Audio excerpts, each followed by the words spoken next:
मैं क्लिनिक पे बैठा था तो एक खातून आई, बहुत हाइपर हुई हुई थी। बात ये थी कि वो बस उनके ससुर है ना, कहीं गुस्से में आके सिर्फ हाथ यूँ दिखा दिया था, तो वो बात हजम नहीं हुई।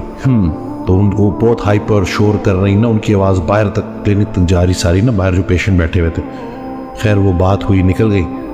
उसके बाद जो खातून आई तो वो कहती हैं कि मुस्कुराते हुए कहती हैं, ये मोहतरमा सिर्फ हाथ दिखाने पे इतना शोर मचा रही थी, हमें तो जानवरों की तरह मारते हैं, आज तक आवाज़ ही नहीं उठाई।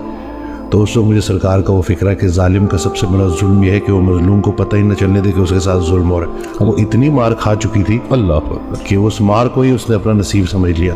अल्लाह अकबर। अच्छा मैं आपको बताऊं कि शायद जिसने ये मार खाई है ना, और इसलिए खाई है कि अल्लाह, एक तो होता है ना कि आपके पास ऑप्शन ही कोई नहीं है कि भाई अब पीछे कहाँ जाएं, माँ बाप भी नहीं रह गए, भाइयों का भी पता है कि वो अपने अपने घर में होंगे और किसी ने मेरी मदद ही कोई नहीं करनी, तो अब मैं हेल्पलेस हूँ और मैं कहीं और जा ही नहीं सकती, लिहाजा मुझे यहीं पर रहना है और जिस तरह से मेरा सलूक करेगा तो मैं ये यहाँ पे रहूँगी।